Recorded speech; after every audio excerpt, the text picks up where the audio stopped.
ایک بار کا واقعہ ہے کہ ایک بادشاہ کے ذہن میں یہ خیال آیا کہ کتنا اچھا ہو اگر مجھے یہ معلوم ہو جائے کہ صبح کام کرنے کا صحیح وقت کیا ہے، وہ کون لوگ ہیں جن کی مجھے بہت سخت ضرورت ہے، اور وہ کون سے معاملات ہیں جن پر فوری توجہ دینی چاہیے۔ دل میں یہ خیال آتے ہی بادشاہ نے اپنی پوری سلطنت میں اعلان کر دیا کہ جو شخص بادشاہ کے ان 3 سوالوں کے مطمئن کر دینے والے جواب دے گا، اس کو انعام و اکرام سے مالا مال کر دیا جائے گا۔ سلطنت کے بڑے بڑے عالم و فاضل، شاعر و ادیب، فلسفی اور ذہین و عقلمند لوگ بادشاہ کی خدمت میں اپنے اپنے جواب لے کر حاضر ہوئے، لیکن کوئی بھی شخص بادشاہ کو اپنے جوابات سے مطمئن نہ کر سکا۔ آخر کار بادشاہ نے طے کر لیا کہ وہ اس بزرگ درویش کی خدمت میں حاضری دے گا جو ایک سنسان جنگل میں رہتا ہے اور صرف آدمیوں سے ہی ملاقات کرتا ہے۔ بادشاہ نے درویش سے ملاقات کرنے کی غرض سے عام آدمیوں والے کپڑے پہنے اور اس کی معمولی سی جھونپڑی سے کچھ دور پہلے ہی اپنے گھوڑے سے اتر پڑا اور سپاہیوں کو چھوڑ کر اس سے ملنے کے لیے چلا گیا۔ جب بادشاہ جھونپڑی کے قریب پہنچا تو اس وقت وہ درویش اپنی جھونپڑی کے سامنے پڑی ہوئی زمین کی کرائی کر رہا تھا۔ بادشاہ کو دیکھتے ہی اس نے اپنی عادت کے مطابق پہلے سلام کیا اور پھر وہ اپنا کام میں مصروف ہو گیا۔ بادشاہ نے درویش کی خدمت میں بڑے ادب سے عرض کیا، ایک بزرگ درویش، میں آپ کے سامنے اپنے 3 سوالوں کے جواب لینے کے لیے آیا ہوں، اور وہ یہ ہیں کہ صبح کام کرنے کا صحیح وقت کیا ہے، وہ کون لوگ ہیں جن کی مجھے بہت سخت ضرورت ہے، اور وہ کون سے معاملات ہیں جن پر فوری توجہ دینی چاہیے۔ درویش نے بادشاہ کے تینوں سوال بہت غور سے سنے، لیکن کوئی جواب نہ دیا، بلکہ پھر زمین کو کوڑنا شروع کر دیا۔ آپ تھک گئے ہوں گے، لائے پھاڑا مجھے دے دیجیے، تھوڑی دیر آپ کا کام میں کروں گا، بادشاہ نے درویش سے پھاڑا لیتے ہوئے کہا۔ جب بادشاہ 2 کیاریاں کوڑ چکا تو اس نے پھر سے اپنے سوال دہرائے، لیکن درویش نے پھر کوئی جواب نہیں دیا، بلکہ وہ اٹھ کھڑا ہوا اور بادشاہ سے پھاڑا لینے کے لیے اپنا ہاتھ بڑھاتے ہوئے کہا، صرف اتنا کہا، اب تم دم بھر آرام کر لو اور مجھے اپنا کام کرنے دو۔ لیکن بادشاہ نے درویش کو پھاڑا نہیں دیا اور زمین کی کڑائی کرتا رہا۔ اسی طرح وقت گزرتا گیا، دھیرے دھیرے شام ہو گئی۔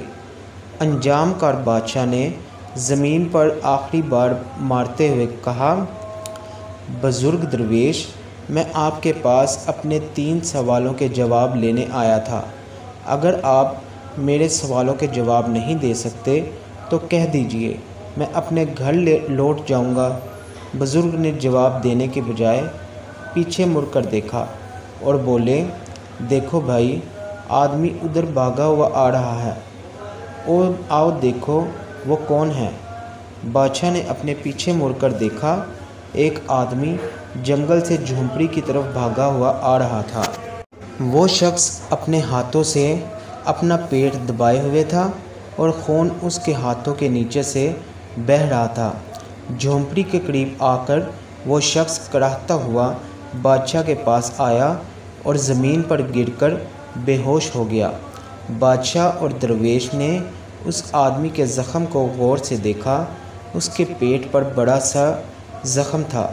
بادشاہ نے جہاں تک ہو سکا اس کے زخم کو اچھی طرح صاف کیا اور اس پر اپنے رومال اور درویش کے انگوٹھے سے پٹی باندھی۔ بڑی مشکل سے اس کا خون بہنا بند ہوا۔ اب سورج ڈوب چکا تھا، ٹھنڈک بھی بڑھ چلی تھی، اس لیے بادشاہ نے درویش کی مدد سے زخمی کو جھونپڑے کے اندر پہنچا دیا اور اس کو چارپائی پر لٹا دیا۔ کچھ دیر کے بعد وہ زخمی شخص سو گیا۔ بادشاہ بھی دن بھر کی دوڑ دھوپ اور کام کی وجہ سے اتنا تھک گیا تھا کہ وہ دہلیز پر ہی پڑ کر سو رہا۔ صبح جب بادشاہ کی آنکھ کھلی تو اس نے دیکھا کہ چارپائی پر پڑا ہوا زخمی اپنی چمکتی ہوئی آنکھوں سے ٹکٹکی باندھے دیکھ رہا ہے۔ مجھے معاف کر دیجیے میرے آقا، اسے زخمی نے بادشاہ سے التجا کی۔ میں تم کو نہیں جانتا، اور جب جانتا ہی نہیں تو معاف کرنے یا نہ کرنے کا سوال ہی پیدا نہیں ہوتا۔ بادشاہ نے جواباً کہا، میں آپ کا دشمن ہوں۔ آپ نے میرے بھائی کو قتل کر دیا تھا اور اس کی جائیداد ضبط کر لی تھی۔ میں نے عہد کیا تھا کہ میں آپ کو قتل کر دوں گا۔ آج معلوم ہوا کہ آپ پھر سے اکیلے ملنے گئے ہیں، تو میں نے طے کر لیا کہ آپ کے واپس لوٹیں گے تو میں آپ کو راستے میں ہی قتل کر دوں۔ لیکن پورا دن گزر گیا اور آپ واپس نہیں لوٹے، تو میں آپ کا پتہ لگانے کے لیے اپنے ٹھکانے سے باہر آیا۔ جلد ہی آپ کے سپاہیوں سے میری مٹ بھیڑ ہوئی۔ انہوں نے مجھے پہچان لیا اور مجھے زخمی کر دیا۔ میں تم سے بچ کر بھاگ نکلا، لیکن اگر میرے زخموں پر پٹی نہ باندھتے تو میں خون نکل جانے کی وجہ سے مر جاتا۔ میں نے آپ کو قتل کرنا چاہا، لیکن آپ نے میری جان بچا لی۔ اب اگر میں زندہ رہا تو ساری عمر آپ کا غلام بن کر آپ کی خدمت کرتا رہوں گا۔ مجھے معاف کر دیجیے۔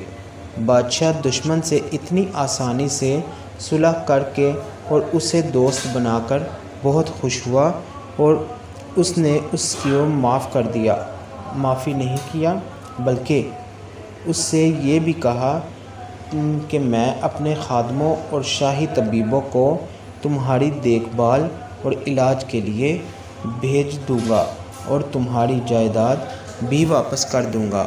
زخمی آدمی رخصت ہو کر بادشاہ جھونپڑی سے باہر آیا اور درویش کو ادھر ادھر دیکھنے لگا، کیونکہ جانے سے پہلے وہ ایک بار پھر اپنے سوالوں کے جواب حاصل کرنے کی کوشش کرنا چاہتا تھا۔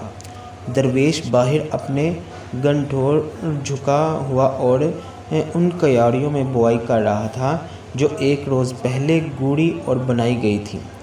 بادشاہ درویش کے پاس پہنچا اور بولا، اے بزرگوں، میں آخری بار اپنے سوالوں کے جواب کی درخواست کرتا ہوں۔ درویش نے کہا، تم جو اب پا چکے ہو، لیکن تمہاری سمجھ میں نہیں آیا۔ خیر، میں تفصیل سے بتاتا ہوں۔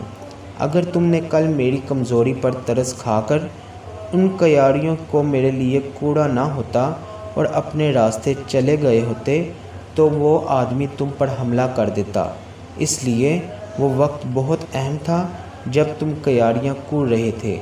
میں بہت اہم آدمی تھا اور ساتھ میں نیکی کرنا سب سے اہم کام تھا۔